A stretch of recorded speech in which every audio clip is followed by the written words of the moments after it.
সাত সকালে প্রাক্তন তৃণমূল বিধায়ক শওকত মোল্লার বাড়িতে গেল এনআইএ টিম। পুলিশকে সঙ্গে নিয়ে শওকতের জীবনতলার বাড়িতে আসেন এনআইএর আধিকারিকরা। শওকতের ছেলের সঙ্গে কথা বলেন তারা। এরপর শওকতের ছেলেকে নিয়ে প্রাক্তন তৃণমূল বিধায়কের খোঁজ চালাচ্ছে এনআইএ টিম, কিন্তু কোথাও শওকত মোল্লাকে পাওয়া যাচ্ছে না। শওকতের বাড়িতে তল্লাশি এনআইএর একটি টিমের, আরেকটি টিম শওকতের ছেলেকে নিয়ে এলাকায় তল্লাশি চালাচ্ছে। এর পাশাপাশি পঞ্চায়েত সমিতির সহসভাপতির বাড়িতে গিয়েও তল্লাশি চালানো হয়, কিন্তু কোথায় রয়েছেন শওকত মোল্লা কোনো খোঁজ নেই। নদীর ধারে শওকতের ছেলের যে আলিশান রেস্তোরাঁ, সেখানেও এনআইএর আধিকারিকরা আজ হানা দেন, কিন্তু সেখানেও পাওয়া যায়নি প্রাক্তন তৃণমূল বিধায়ককে। আমাদের সঙ্গে এই মুহূর্তে রয়েছেন আমাদের প্রতিনিধি আবির দত্ত। আবির, কি কারণে শওকতের খোঁজ চালাচ্ছেন এনআইএ টিম? এই মুহূর্তে এনআইএ টিম কোথায় রয়েছে? ভাঙড়ে যে বিস্ফোরণের ঘটনা ঘটে, সেই ঘটনার পরিপ্রেক্ষিতেই তার খোঁজ চালানো হচ্ছে। তবে এখনো পর্যন্ত যেটা খবর, যে তাকে পাওয়া যায়নি।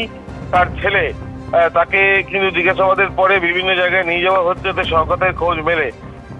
শওকত পালিয়ে গেল নাকি সে এখানে নেই, এই বিষয়গুলো তথ্য পরবর্তীকালে সামনে আসবে। কিন্তু আপাতত যেটা দেখা যাচ্ছে যে বিভিন্ন জায়গায় ছোট ছোট টিমে ভাগ হয়ে কিন্তু এই তল্লাশি অভিযান চালাচ্ছে এনআইএ। এনআইএ টিমের তরফে আজ বিভিন্ন জায়গায় হানা দেওয়া হয়। প্রাক্তন তৃণমূল বিধায়ক শওকত মোল্লার খোঁজে তল্লাশি চালানো হচ্ছে। মার্চ মাসে একটি বিস্ফোরণের ঘটনায় এক ব্যক্তির মৃত্যু হয়। সেই ঘটনায় বিভিন্ন তদন্ত করতে গিয়ে বিভিন্ন তথ্য প্রমাণ সাক্ষ্য সামনে আসে। সেগুলিকে সামনে রেখেই শওকত মোল্লাকে জিজ্ঞাসাবাদ করতে চান এনআইএর আধিকারিকরা। সেই কারণেই আজ বিভিন্ন জায়গায় খোঁজ চালানো হচ্ছে, কিন্তু শওকত মোল্লার এখনো পর্যন্ত কোথাও খোঁজ পাওয়া যায়নি। তার বাড়িতে এনআইএ টিম হানা দিয়েছে, শওকতের ছেলে রেস্তোরাঁয় হানা দিয়েছে, পঞ্চায়েত সমিতির সহসভাপতির বাড়িতেও হানা দিয়েছে, কিন্তু শওকত মোল্লার কোনো খোঁজ নেই। জীবনতলায় শওকত মোল্লার কার্যালয়ে এনআইএ শেষ কবে তাকে দেখা গিয়েছে, কি বলছেন স্থানীয় বাসিন্দারা, শুনবো।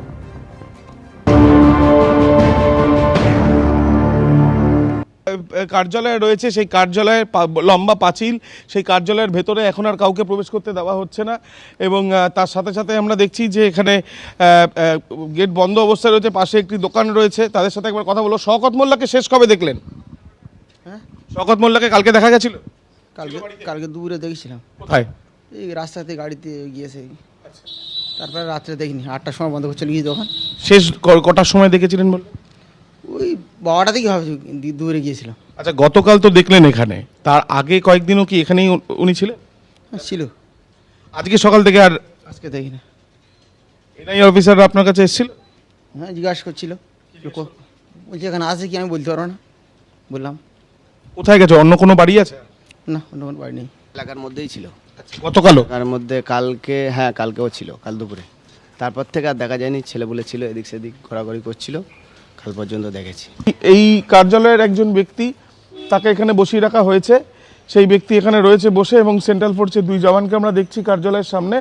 এবং একদিকে যেমন এই কার্যালয়তে আটকে রাখা হয়েছে যাতে কোনোভাবে কেউ এই কার্যালয়ের অন্য গেট ব্যবহার করে বাইরে না যেতে পারে। এবং এখানে একটি গাড়িও রয়েছে, এবং তার সাথে সাথে এই গাড়িটা কার? এই ওনার ছেলের। যেটা স্থানীয়রা জানাচ্ছেন, এই গাড়িটা শওকত মোল্লার ছেলের। সেই ছেলেকে কিছুক্ষণ আগে আমরা দেখলাম যে গাড়িতে করে নিয়ে যাওয়া হলো আরেক আত্মীয়র খোঁজ করার জন্য। এবং তার সাথে সাথে ওই ছেলে, শওকত মোল্লার ছেলেকে নিয়ে তাদের নিজেদের যে বাড়ি, সেই বাড়িতে কিছুক্ষণ আগে প্রবেশ করেছে জাতীয় তদন্তকারী সংস্থার আধিকারিকেরা।